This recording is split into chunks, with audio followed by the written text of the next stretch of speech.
Well, hello. This is Angela Hooper-Menifield of Menifield Associates, and I am here with your HR moment for Friday, December 6, 2019.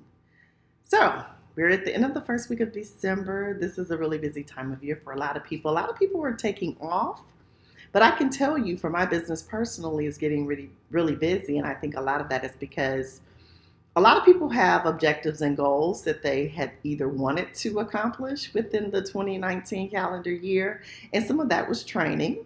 And so if they did not get a chance to do that, they want to, check that box. But they're also, interested in growing.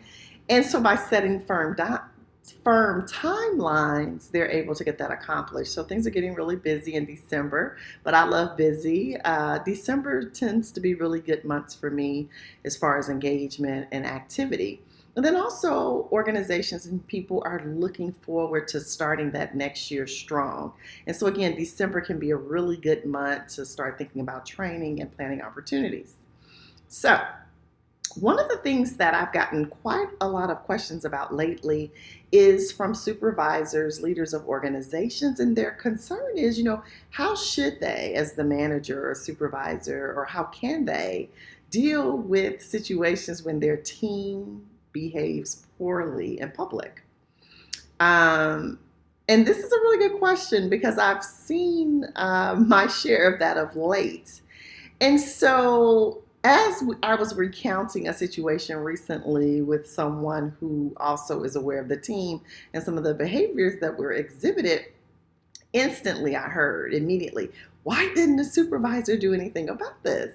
And I'm thinking, well, that's a really good question. However, there are times that even I have allowed people to put it politely but bluntly, show their tail. So in other words, if people really want to be disrespectful, and I don't mean blatant where it's things that we can have complaints about, but I just mean just act in ways that would not be a positive reflection of the organization. Sometimes I'll let them do what they're going to do because I find that it allows for a greater teaching opportunity.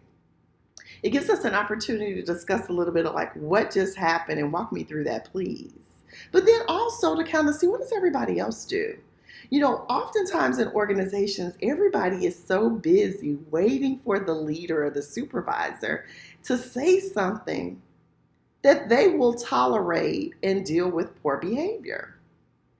And I'll use the analogy, and I don't know if some of you have maybe even read the book. Oh, I forgot the title, but I think it's Leading from the Locker Room. But, and again, love sports, so I love sports analogies, but oftentimes when you hear about situations happening in sports, we'll talk about the coaching. But former players, more times than not, will always bring to the conversation, in addition to what the leader or the coach may do, what's happening in that locker room. And they talk about self-policing. Because let's just be honest. A leader, a coach, a manager, they cannot be in every room. They cannot be present to ensure that people do what they're supposed to do. And so if there's not any of that self-accountability, peer accountability, and again, just checking one another, the question then becomes, how much and for how long are you going to hold the leader and or the manager, coach, or whomever responsible? Because at the end of the day, we're responsible to you, not for you. Everybody in the room is an adult in these situations. And so at what point does this person take that self-inventory and ask themselves, number one, am I acting in alignment with what I say I believe and what I expect of others? Because, I am pretty confident that 9 times out of 10, if we were to ask those people who are not behaving properly, what are their expectations of others? Oh, they'll give you a list of the things they expect other people to do. Then the question for me is, well, why aren't you doing it? And of course, there's always a great excuse, right? And you've heard it said before, the only thing that's worse than an excuse is a good one. There is, yeah, but, one of the things I used to tell my daughter often when she was growing up, and I would say, well, were you aware that I expected you to do yada, yada, yada? Or were you aware? Are you clear on, I said no phone after, whatever the thing may be. And oftentimes she would say, yeah, but. And I remember always saying to her, these answers are yes or no.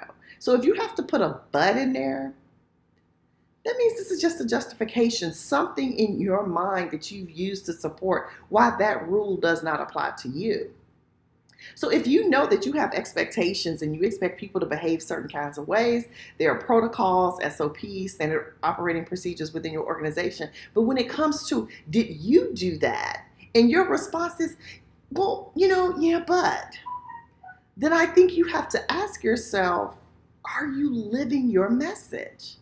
Because again, we're accountable to you, not for you. And so as a leader, as a supervisor, as someone in charge, when people behave poorly, definitely take note, document, see what's happening, but then have the real conversation. I think everybody in an organization needs to know what are the things that the leader will and will not tolerate. And when those things happen, then how are we going to address them? And so if you've never had that conversation with your team, and I've had people recently say, I want to fire them. I'm like, hey, I wouldn't. Because again, I also operate on the side of, were the expectations clear? So did you ever sit down and say to the people, in the past, this may have happened, or this may be something that we've done before, but moving forward, these are the expectations. One of my other favorite sayings is to tell people, hey, let's just draw a line in the sand. We can acknowledge that there have been times that we weren't always compliant with this. And I say we, right? I don't say you weren't compliant because I'm complicit. I allowed it to happen. However, moving forward, as of today, up till now, pick whatever phrase works for you. But at some point in time, the leader, the supervisor, the manager has to say these are the expectations. And in addition to what the expectations are, these are the consequences when they're not followed. And so, yeah, I have been known to let people stray a little bit off course and just observe because I'm curious. I want to see, one, how long will you stay out there? How far will you push that envelope? And again, there's always parameters, but I'm also looking to see what the other people do. Because the true definition of leadership is leader multiplication, right? You create other leaders. And so, again, if the only time my team behaves properly is when I'm in the room, what does that tell you? It tells you I haven't really led my team well because I'm not holding them accountable. I'm not instilling in them the values and the things that I think, the culture that I want for our organization. So, let's take it off of work. If you met a parent with a kid, adolescent, teenager, and you found that the only time that kid behaved well was when the parent was in the room, I know what you're thinking because I'm thinking it too. Like, who's raising this kid? Because as parents, we should be able to leave our children and not be standing over them the whole time. It's the same thing for the workplace. Because guess what? If I have to stand over you to get you to do the right thing, then I'll never get my work done. So I'm probably going to lose my job anyway. So as a leader, as a supervisor, as someone in this position, I have to begin to instill in people what those expectations are. And then for us as individuals who are led and supervised, what is this happening here, right? Because I also heard it said that, they made their supervisor look bad. No, they didn't. Because I'm going to tell you right now, when I see that happening, I don't look at that supervisor necessarily and say, oh man, I think differently of them now.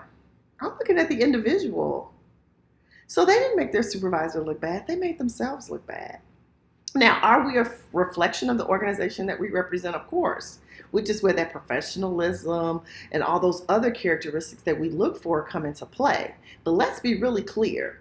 When we go out and perform poorly and behave badly, even again as a child, sometimes we will say, ugh, who raised them? But at a certain age, we have to say, because we still get to pick and choose how we show up. We can't. Those reasons could be legitimate, but at a certain point in time, they become excuses. As adults, we are accountable for ourselves. We are responsible for ourselves. No one else is. And so when we act poorly, when we don't show up in the right way, the person who's reflected the poorest in that situation, it's us. It's not our organization. It's not our leader. Now, again, there may be some ramification there, but let's be very clear.